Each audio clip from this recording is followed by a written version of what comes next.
Segundo o Datafolha, é o segundo pior nível de aprovação em todos os 3 mandatos do presidente Lula. O que é que você atribui esse número, essa rejeição, Vitor? Você acha que a alta carga tributária, a gente tem visto também um crescimento desorbitante na questão dos produtos da cesta básica, isso pesa muito, principalmente naquela população, como você falou, mais pobre, né? O que é que você atribui a Perfeitamente. esses números? Augusto, essa é uma excelente pergunta. Agradeço que você traga à tona para a gente poder discutir. Eu acho que seria uma irresponsabilidade se nós, do campo mais da esquerda, digamos assim, tapar o sol com a peneira e dizer, não, tá tudo bem, não está acontecendo nada, né? Às vezes a gente gosta de se enganar, né? E tem gente que fala, não, tá tudo bem. Não, não está tudo bem. Não é uma situação confortável.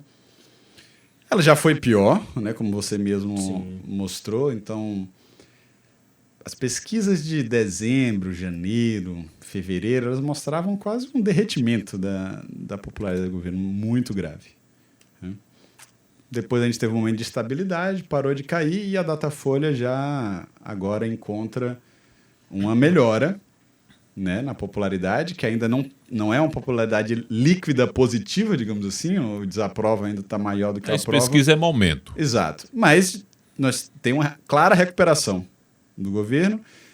E tem uma coisa também que me chama a atenção, né? Que mesmo nesse cenário em que você tem uma parte importante do próprio eleitorado do Lula insatisfeito, na hora que você pergunta em quem você vai votar, o Lula lidera todos os cenários.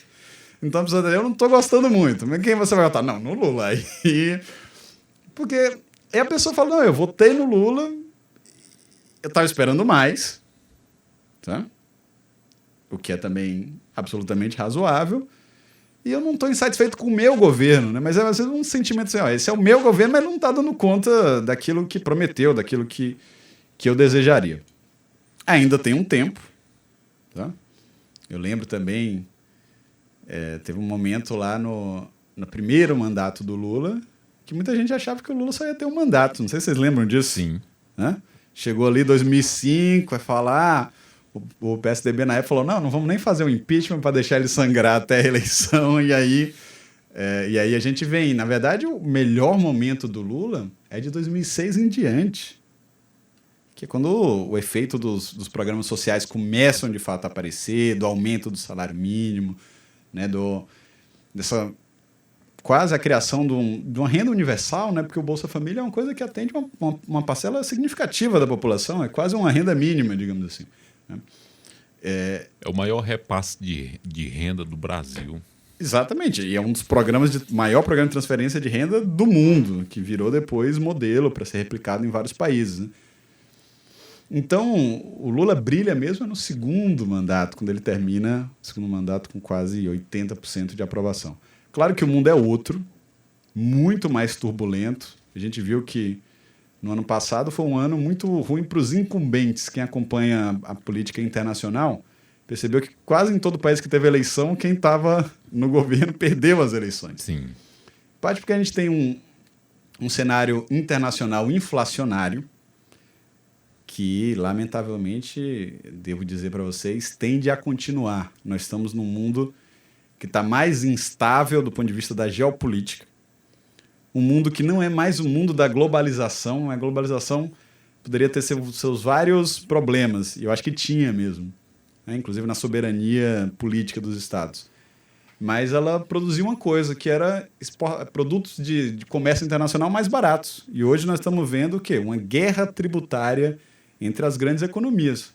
Toda a tendência lá que vinha ali do pós-guerra de reduzir as tarifas, agora se inverteram. Né? Todo mundo que acompanha o noticiário viu o tarifaço do Trump, a resposta da China. Então, do ponto de vista comercial, do comércio exterior, é um mundo muito mais instável. Nós temos que lembrar também que é um mundo de crise climática, que, vez por outra, afeta, né, as colheitas, né, afeta a agricultura e leva os preços para cima. Em particular, no final do ano e começo desse ano, a gente teve uma onda inflacionária que apertou o bolso das famílias. Né? Isso pega muito, né? Janeiro teve, acho que o IPCA deu 1% de inflação no mês, que é altíssima a inflação de 1% no mês. Né? Claro que tem a ver com um problema na safra, teve a ver também com o próprio aumento do dólar frente ao real, né? A valorização do dólar frente ao real, que tornou mais caro importar coisa, inclusive importar alimento, e tornou mais lucrativo exportar alimento. Então, um dólar é o equivalente a R$6. Exato, foi mais, acho que foi para 6,10 por aí. Quase 6,20. 7. Então isso, por um lado, torna mais caro o que você importa, mas também os produtores aqui ficam mais interessados em exportar do que vender para o mercado interno. Então isso deu um repique no preço dos alimentos. E aí também eu quero fazer uma autocrítica. Eu sou daqueles que gostam de avaliar o que nós deixamos de fazer, né? O presidente anterior, o Bolsonaro, fez quase um crime de lesa pátria, uma atrocidade. Que ele desmontou as políticas de estoques reguladores e os mecanismos que o governo brasileiro tinha de controlar os preços. Tá certo? Porque o que você faz? Quando o preço está barato, o que você pode fazer? Você estoca. Tá certo? E aí, quando eleva, você desfaz o estoque, vende e traz o preço para baixo. O Bolsonaro destruiu isso. E o nosso governo não conseguiu refazer. Esse é o nosso problema. Claro que o Bolsonaro vai destruir coisas que são importantes, eu acho que é da natureza dele. Mas que nós não sejamos capazes de reconstruir isso, aí já é problema nosso. Então nós éramos para ter feito a reconstrução dos nossos estoques regulatórios, inclusive com um sistema de distribuição de alimentos, que outros governos já houve na história do Brasil. Você poderia estar comprando, né, dos pequenos produtores com um preço estabilizado e estar vendendo ali de acordo com as flutuações do mercado para estabilizar os preços ou trazer para baixo. Acho que essa altura do campeonato, o governo poderia ter segurado mais o preço dos combustíveis. Claro que isso gera alguns problemas, os acionistas não gostam aqui e ali.